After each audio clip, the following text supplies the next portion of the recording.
Black fatigue. People are tired of black people. Every time you look up, some Negroes arguing about something. Well, you know, Derek Penny, that whole situation. Oh yeah, that was incredible. That was incredible, and it's. I'll be honest. One of the things that's amazing to me, because I am American. I lived here till I was 8, and then I grew up in England, and then I moved all around the world. What's kind of amazing to me about the American consciousness is that they have this huge preposition with racism, and they seem to think this is a racist country. Like, you motherfuckers haven't been anywhere. Yeah. Because this is the least racist nation on the planet. You think America's racist? Let me tell you where's racist. You know the most racist place? Africa. Oh, yeah. You ever been to Africa? You Hutu, you're Tutu, you're Boo-Boo. Like, they're fucking killing each other, they're having genocide. They all look the fucking same. They're pulling out machetes. Look at the Rwandan genocide. I couldn't even tell the two teams. They're running around fucking swinging blades. Bro, the whole world's fucking racist. Killing each other over nothing. Over nothing. Hutu, Tutu, your nose shape. I don't know the fuck. Huge continent. You got all these black people. You got all these resources. All they do is kill. And they're probably the poorest continent in the world. Of course. They have no leadership, and their culture is just broken. 100%. And also, it's because Africa's rich that it's poor, which we'll talk about in a second. But America's the least racist place you find on the planet. You think China isn't racist? You think Japan's not fucking racist? You think India's not racist with this caste system? You think Africa's not racist with this fucking genocides? Everywhere, even when I moved to England, the amount of racism I dealt with for being American. Like, I was American, they're like, oh, yank, oh, dickhead, school shooter. But it's like, watch out. But the thing is, I think it's funny. Yeah. But these people can't take a fucking joke. Like, I love when people, I have the most diverse friend group, and our friendships are based on racism. Like, it's funny. It's funny. Like, I know a white guy. Who's loyal. Fucking weird. But like, we make fun of each other all the time. Like, racism is hilarious amongst a friend group. But in America, everyone's so sensitive to it. It's insane, and they believe they live in a racist country. It's like, you need to go basically anywhere else. Go anywhere else, and you will see. And what's interesting is actually the countries like Dubai, which I spent a lot of time in, the UAE, which is a super diverse country with 80% immigration. But the locals, the natives, they're above you. You can't fuck with a Gulf Arab in UAE. You can come and you can visit and you can buy a nice house and you can live there and you can enjoy Dubai. But if you crash your car into an Arab, it was your fault. That's just how it is. Like, there's no way out of it, right? So the whole world's fucking racist except America. And these people are constantly and endlessly crying. It's like so ungrateful almost. Well, it's ungrateful. I think most of it comes from the black community, though. I think that's what's keeping racism alive in this country. And the white liberal is pushing it too, his own life support. Well, I think everyone's tired of it now, but they're going to keep trying to push it because it allows them to feel important for 5 seconds. So they're going to keep trying to push it. Andrew, do you consider yourself to be African-American? Well, there's times. I'm like the day walker. I swap in and out. It depends. You know? Like I had an auntie. She's black and she talks like a white woman until she gets mad. Then she's Jamaican. You ever had one of them? Definitely. That's like me. Depends what mood I'm in. Sometimes I'm white. Sometimes I'm black. Depends what mood I'm in. But no, it's really interesting. And also, pattern recognition isn't racism. We need to make that very clear. Like, if I think of a pedophile, I imagine a white man. And if I think of gang shooting, I imagine a black man. Call me racist, but that's just what I imagine, right? When I think of tacos, I think of Latinos. Well, that's right. 100%. Build the wall. So we got enough tacos. It's fine. We don't need any more. So if I walk into a restaurant, a Latino restaurant, and I see a bunch of Asians making tacos, I'm walking right out. 100%. So racial stereotypes also exist for a reason, but now we're going to try and tell us that we have to ignore basic pattern recognition or it's racism. And this is the point that's difficult, because I'll be completely honest with you. If I was Snow White and I was a police officer and I was in inner Chicago and it's 4 a.m. and I've stopped a Toyota Camry and there's 4 black guys in it, and my partner got killed 2 years ago because of a Toyota Camry with 4 black guys in it, and they're not complying, I'll be trigger happy. Now, to pretend he's not, that's pattern recognition. That's pattern. That's how you survive. That's how you survive in the world. The reason our ancestors survived is because we saw someone go try and pet the lion. Got eaten. We're like, there's a pattern here. You try. Oh, he died too. Okay, avoid the lion. Right. There's a pattern recognition. So what's interesting, what's so scary about this racism argument is it prevents people. I'll give you another example of this in a second, but it prevents people from acting appropriately, understanding that perhaps the world's not a perfect place. Perhaps it's never going to be fully balanced. So you need to understand when you are going to be deemed more of a threat. So if I was a completely black person in that Toyota Camry, I would say, this officer's intimidated guys. We would be on our best behavior. Right. Now, they'll sit and say, I shouldn't have to do that. You shouldn't have to lock your door at night. Yeah. But you do. Right. The world's not a perfect fucking place. Right. There's no such thing as shouldn't have to. Right. I'm a big man. If I go and knock, let's say my car breaks down, and I go knock on someone's door in the middle of the night, I know that I'm scary. If a little girl knocks, they may open it. I'm going to be more intimidating. I have to keep that in mind. I'm not going to be at the door like they're trying to flex. Yeah. They're not going to fucking open it. Yeah. You have to know the game you're playing. Yeah, because white people, someone knocking on their door, they're like, I don't know this guy. This is probably a home invasion. Yeah, exactly. You know? Yeah. So what I'm saying is, and this get me in trouble, if you're a black person in the inner city and you understand how the inner city runs, when you're getting stopped by police, you should comply more than ever because you should understand perhaps it's unfair he has these preconceived notions. Perhaps it's unfair. Perhaps you're a great person. Perhaps, yes. But the world's not perfect. Yeah. Right. And thinking that the world is perfect and us trying to push this ideal version of the world where everyone ignores basic pattern recognition is bullshit and garbage. I'm more intimidated when I walk past 5 men. If I'm walking alone at night and there's 5 men on a street corner, I find that more scary than 5 women on a street corner. Yeah. Am I sexist? No. No, that's fucking, I'm not a dumbass. I'm a realist. Right. I'm a realist. So this racism's gone so far now that we're disrupting the ability for people to be realists. So they're expecting a little white woman to walk past 5 big Negroes in the middle of inner city Chicago and be like, don't be racist, Jane. Don't be racist, Jane. Don't be racist. Hi, fellas. Like, bro, you're gonna lose your handbag, at least. Right. That doesn't bother me. Like if I'm getting to an elevator, if this happened to us, we'll get in an elevator and it's just a white lady and she'll just back in the corner and just like grab onto her purse. Yeah. I'm like, I don't blame you. 100%. Yeah. 100%. I don't blame you at all. But what's funny about it is they'll pretend that being intimidating is a terrible curse when it comes to something like a police stop, when they live their entire life trying to be as intimidating as possible. Exactly. You're standing a certain way. You're dressing a certain way. You're listening to certain music. You're fucking gangbanging. You want everyone to walk past you to know you're a real fucking G. You want everyone scared of you all the time. Except for when the cop gets scared and pulls his weapon, then it's like, whoa, what's the problem? You've been scaring people your whole fucking life. You've been intimidating people your whole life. Right. You could have had a 3-piece suit on and a fucking little hat. Yeah. You've been fine. No, you're wearing a fucking Crip bandana. Why do you think I was a gangster? Right. Like, talking in Eubonics. Yeah, but it's bullshit. So all of this is done on purpose. This whole racism argument's gone way too far.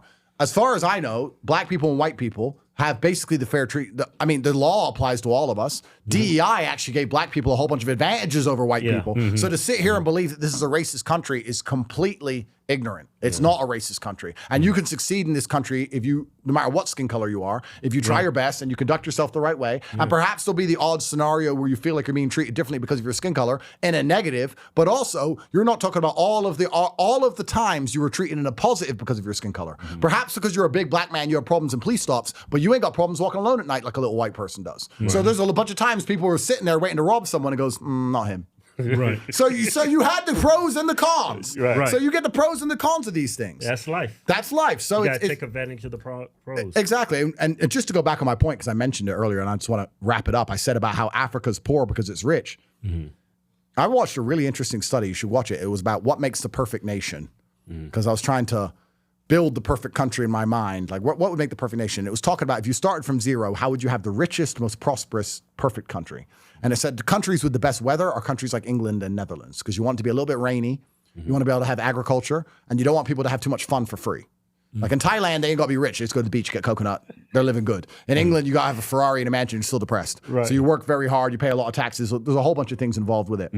But it said that if you have a complicated societal structure, natural resources makes your country richer. So like Norway is very rich. They have oil and a bunch of natural resources, but they have a complicated social structure. So they dig the oil up and that money goes to the Norwegian Sovereign Wealth Fund, which goes into the stocks and bonds and the gold ETFs, and it's all tracked online, and they're a very rich country. Africa's super rich, but they don't have complicated systems. So what happens there is that they discover cobalt. The problem with natural resources is it doesn't require society to get the value of it. So if you have a country that builds jet engines, you now need factories, which takes workforce, which need houses, which need universities, which need schools, which need hospitals, which needs roads. So you have to build all this infrastructure around it to produce these jet engines. If you find cobalt, you just got to dig it up out of the ground. So Africa's problem is that it's so rich, they don't have these complicated structures. So what happens is they find cobalt, the dictator gets a deal from outside, usually the West, to get money into his pocket. They send a few soldiers and a few kids to go dig it up. They take all the cobalt out. It goes straight to the West. The dictator gets rich. None of the African people get rich. None of the African nation gets rich. They don't build anything. And the cobalt's gone. West is rich. Dictator goes to Dubai. Boom, done. So Africa's biggest problem is that it's actually so rich in resources that it's held back by how many things it has. If it didn't have any resources, they could build things and put it all together and start building jet engines, but they don't because they're like, look, we found something interesting here. Dictator gets rich, few of the elites get rich, and the average person gets fucked. So it's kind of unfair. But that's the African stupidity. story. I mean, do you think that's? I'm going to sound like a white supremacist when I say this. I know what you're going to say. Don't even say Do you think that's genetic? Well, but come on, man. Byron Daniels is after me. Byron Daniels is after me. No, but let's think. Well, let me take that back. It's not genetic, it's culture. Yeah. I mean, but culture on a long enough time frame is genetic. Yeah. This is the problem. Yeah. So like if when white people, you know what I love? If you watch on Twitter, it's actually the best argument. It's so fun. The race realists, the super racists who say like black people are genetically different to white people and you're more violent and and all this shit. They always attack me on Twitter and call me mulatto and all this shit. It's so funny. And I read all their shit. I read all their shit. I read all the race realism stuff. And I'm kind of sitting there going, kind of agree with some of it. Yeah. They're saying black people are more naturally violent. I'm like, hey, damn right. Watch out. But that's right, pussy. But culture on a long enough time frame becomes genetics. I mean, let's be honest. Is the average African as smart as the average Westerner? No. I would argue that if you go to the Central African Republic where they don't have schools and they don't have infrastructure and their parents haven't been to school and their grandparents haven't been to school, that probably they're not as smart as somebody who's their entire bloodline's been university educated. Probably that is true. So after a long enough time frame, it becomes genetic. And then you want to take enough of them and dump them over here and expect them to operate within complicated systems they don't fully understand. Right. They're probably just going to say, fuck it, let's rob the store. And then you have, I mean, this is realism. This is realism. Yeah, because you look at Africa, it's a continent, it's not a country, but if that was a country like the United States with the resources they got, the manpower they have, it would be a superpower. It should be the biggest superpower. It should be a superpower. But this little United States, majority is white, is running the world. Well, white people are the best at building complicated systems. That's what the white people do best. Yeah. I mean, like my camera guy who's off. There he is. Look at him. White right? guy. These are the people who in 1960s in NASA when they did Apollo 11. Yeah. All them motherfuckers, there's like 20,000 of them, little white guys with glasses and pieces of paper and a pen, and they put something on the moon. Yeah. You get 10,000 black people in a room, tell them to achieve anything. Dude, that was so wrong. But factual. How long till there's a fight? Shaniqua's jumping in. She's trying to hit him. Like we're more family orientated. We're more clan orientated. Right? Yeah. You know, more tribalistic. We're tribalistic, which is a pro and a con. Again, these are pros and cons, but if you want to extrapolate it out towards a nation state, the thing the white man is best at is working with people he doesn't know. That's a white man's superpower. A white man will go, hello, I've got a bunch of money and I want to build boats. I've decided I want to build boats. So I'm going to go and find the best boat builder. John Smith. Hello, boat builder. I don't know you. You don't know me. This is called a contract. And let's do a contract and you're going to build the boats and I'm going to pay for it. And now we have a successful shipping company. In Africa, it doesn't work that way. They're like, I'm rich. I want boats. Who do I know? My cousin. Yeah. My cousin can't build boats. He doesn't know anything about boats, but that's who I know. He's the only guy I trust. He's in my clan. He's my family. So I go to my cousin. You're in charge of the boats. Okay, I will build the boats. And he takes the money, and then no boats get built, and everything's fine. That's why the finance minister is the second cousin of the fucking president, and nobody knows anything, and it's all insidious because you only trust your people. Now, I'm still like that now. I'm black enough like that now. I trust my brother, my people. Yeah. So I got that black in me. But I'm also white enough to know I can do a contract and get a boat built. But white people are fantastic at trusting people they don't know. That's why white people are like howdy neighbor. They don't even know you. Howdy. White people have this weird, no, it's not weird, but the white people mentality is far more attributed towards the benefit of society with a larger understanding of working with those they're not directly correlated with. Whereas the black people is like, these are my people only. And it's very insular.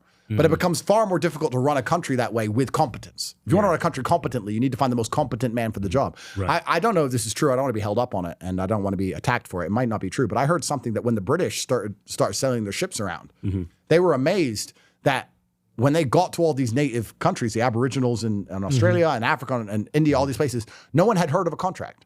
No one had heard of the idea of working with someone who wasn't their family. They're like, It's a contract. They haven't heard of a contract. No one had heard of it. So what? You just find anyone to do it? Heard of a house? They was living in grass huts. Well, that's right. So they were like savages. Yeah. Well, have you seen those videos of them eating? Hey, pull up it's that, the Joe. year 20. Joe, pull up those TikTok videos of these African tribes. Byron, I'm sorry. Listen, I know you got busted for weed. Fucking talk about letting the black man down. For busted for fucking weed. Yeah. Check fraud. Andrew Tate's a human trafficker. You know, fuck this guy. I'm moving to Vegas. Fuck these people. Bring your case. Fuck you. Yeah, make it bigger, Joe. These people have not evolved at all for like probably 5,000 years. Imagine being a white man back in the slave days. So yeah, we'll take these. All right, so let's talk about this now. Yeah. We're going down race realism, and you know, we're the only people brown enough to get away with this, so we can do it. Oh, we're not going to get away with this shit.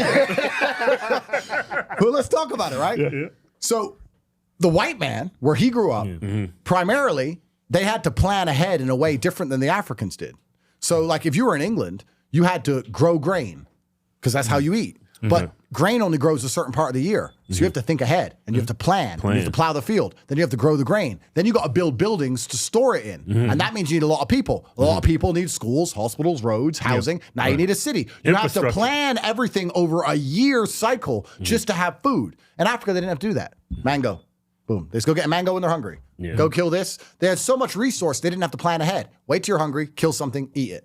You didn't have the same infrastructure that was required to eat. Yeah, it gets cold in Europe. It gets cold. You got to build a house. You need firewood. You got to think ahead. You apply that across 1,000 years. You have a very different mentality towards life than you do in Africa, which is just pure brutal survivalism. That's what it is. I've heard that argument because of the weather, white versus the white man and the black man. Both races evolved differently over time because living in a cold, horrible climate, you got to think. Yep. And you live in a warm environment, you just get up, take a shit, and make you a bowl of soup like these niggas. That's right. That's right. And you're good. Yeah. So this is it. And then we also apply this to what I said earlier about the white man having to work with other people he doesn't particularly know. If you're going to go through all that work to build to grow grain, and you have to build a grain store, you don't want your grain to go bad. So you're going to find the best grain store company guy in the world, whoever he is, and you're going to have a contract with him. And you're going to learn to work with and get along with people you didn't particularly get along with, etc. Whereas Africans didn't have any of these problems, so they're far more clan-based and clan-oriented. Tribalistic. Do you see that here in America? Like I used to be a private investigator, and I was watching people like insurance claims right back in the day. So he's watching me for Byron. Yeah. So why am I giving Byron a hard time? Fuck Ron too. Fuck both of them. Yeah. fuck Ron, little Ron. Yeah. Okay. Right. So I was a private investigator, and they sent me to the black community. It was Watts. Nobody else wanted to go. Yeah. They said, you'll fit in. So the white man sends me there, and I'm there. I'm in that neighborhood maybe 2 minutes before everybody comes out like, who is this nigga? Yeah, of course. It's like, you see that tribalism that came from evolution in Africa is here in America. Oh, 100%. You could just go into any black neighborhood, all black. Even if you're black, they're going to be looking at you crazy. But this is the thing that's interesting, because people at home don't understand that the matrix itself, the people who are in charge of the world, they find every innate action or every innate inclination that humans have, and they hijack it and Trojan horse it. So the natural tribalism that blacks have, they hijack and Trojan horse and use against us when a convicted fucking felon does some dumb shit he shouldn't have done, and and black people defend him anyway. Right. Because it's tribalism, right? They'll stick up for him anyway. The liberals are actually very tribalistic. It's very interesting that if a conservative is accused of something, not even convicted, will self-cannibalize. Whereas if a liberal is accused of something, no one gives a fuck. If he's convicted, no one gives a fuck. If he did it, there's a fucking video, no one gives a fuck. The liberals don't care. The liberals will accept a criminal into their team if it helps them, no problem. Us conservatives, the moral high ground, will fucking self-cannibalize over an accusation all day long. It's pathetic. But they do this with everything. They Trojan horse all things. So if you're in charge of the world and you want to get an objective done, these people are not stupid. They literally rule the world. They'll sit there and go, okay, we want to convince people that if they pay more taxes, the sun will stop being hot.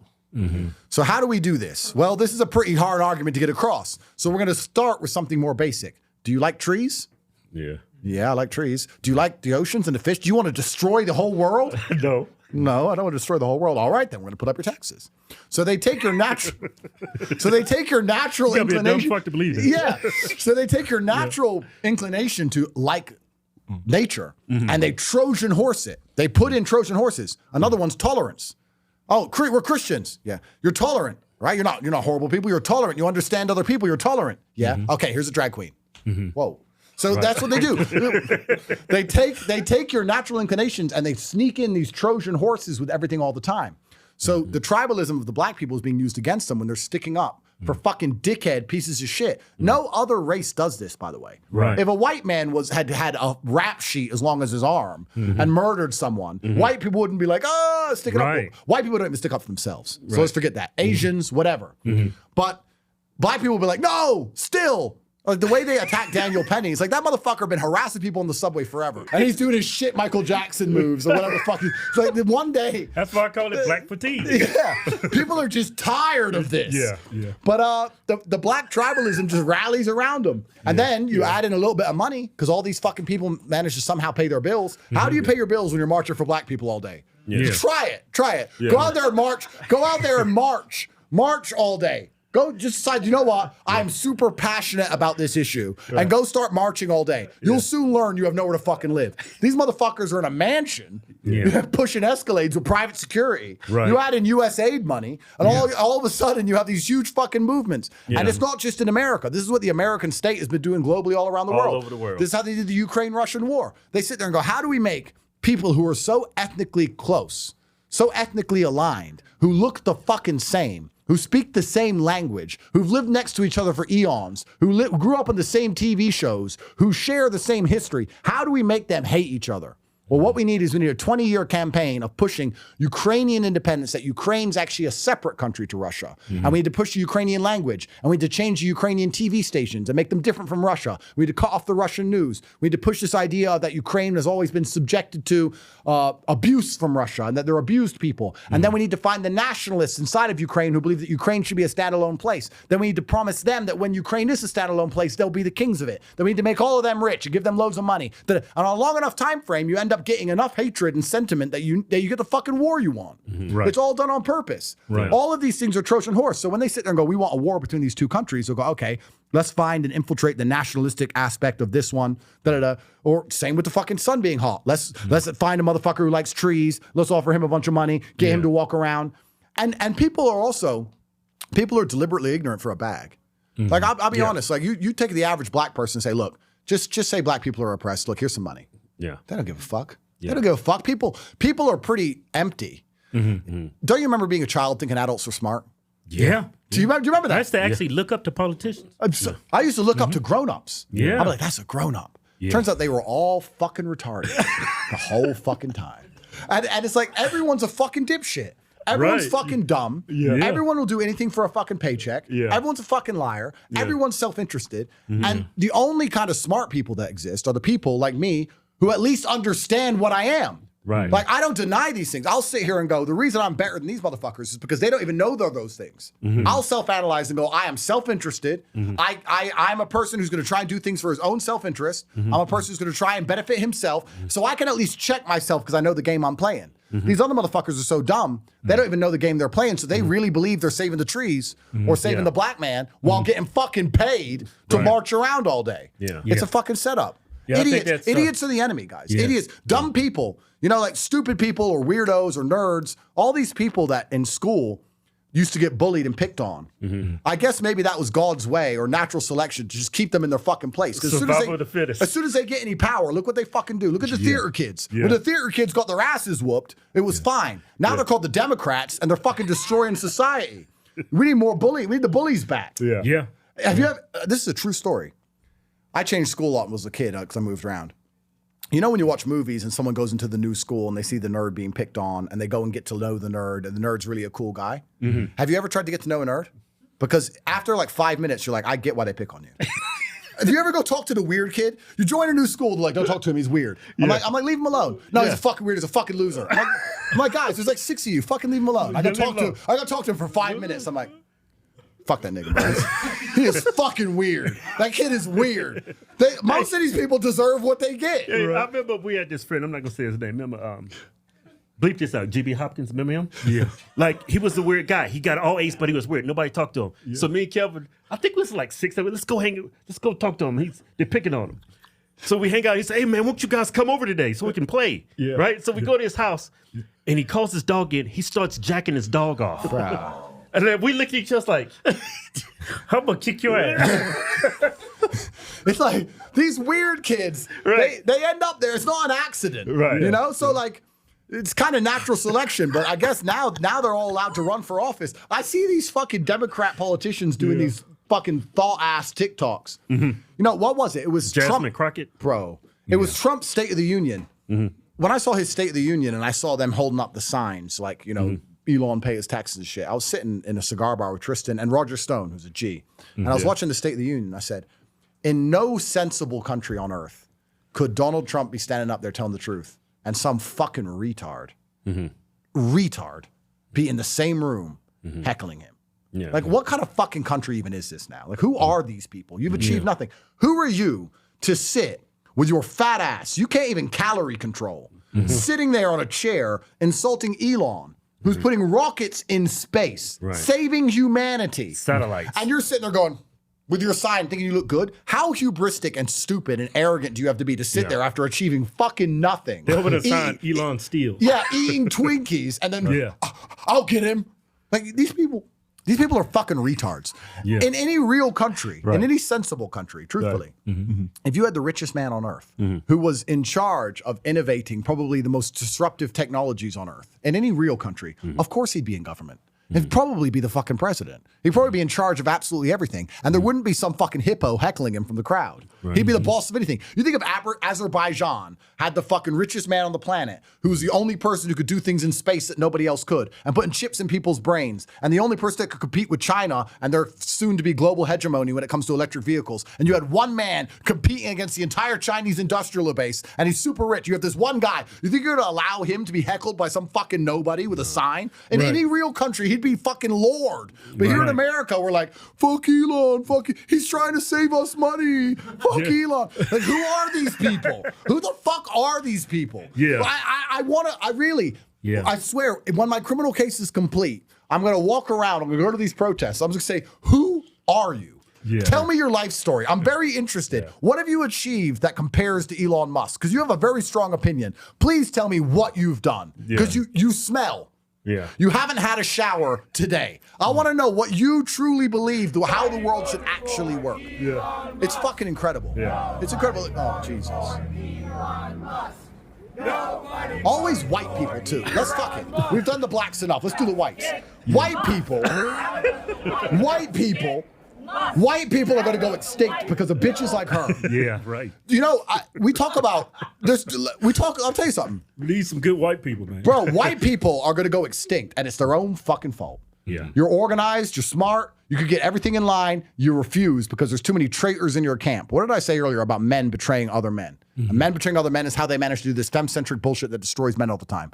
White people are being subverted by all the white people which are desperate to see their race go extinct. Yeah. You can never have a traitor in your camp. Watch the 300 movie. You can have the 300 strongest motherfuckers alive. Right. You got one traitor, you're going to lose. You never have a traitor in your camp. White people have been betrayed by all these fucking liberal whites who are desperate to watch white people go extinct. Yeah, they don't have kids. I wouldn't even call them liberal. I would call them like progressive. Progressive, yeah. They're self-extinctionist. Yeah. All they're begging for is just to be fucking decimated and controlled and destroyed. What's interesting to me is white people are already getting their asses whooped left and right by black people who are angry every time they're in the wrong scenario. What's going to happen when you're not even the majority anymore? Right. You think white people, you think you're going to be in a better position when you're the minority in your own country? With all this intrinsic hatred? They'll be talking about slavery in 2,000 years from now, fucking locking you up in a space jail. Yeah, look what's happening in South Africa. I think the black people is taking all the white people's land down. Yeah, they took all the shit. They took it. Just took it. And the white people have been there since the 1600s. Yeah. They've been there forever. Yeah. People have this idea, oh, white people came and took it. They've been there for fucking 600-700 years they've been there. They're as African as anybody. But nah, they're losing their shit because they're white. Why are they taking their shit? Because they got shit. Because they got something to take. Yeah. Right? So it's truly incredible that white people are on this extinctionist path. But white people are not allowed to be nationalistic, and white people are not allowed to love themselves, and they're not allowed to stick up for themselves. Yeah. And that's done by the Matrix on purpose, you know? And there's a lot of reasons why that's done. I talked about it on PBD. It already got me a lot of heat, but the World War II narrative is how they do that. They say that when white people are nationalistic, it ends up as Nazis, which is why they use the World War II narrative to subvert white people sticking up for themselves and sticking together. And then if you understand the real story of World War II, you understand that that's a lie. So that's the true betrayal of the white man. Here's our new giveaway. Get out of the way. Woo! That's beautiful, right? Dodge Challenger. Hellcat. Look at the tires. It's a V50 in this. It's supercharged. Wide body, it means it grabs the road. You can't flip this.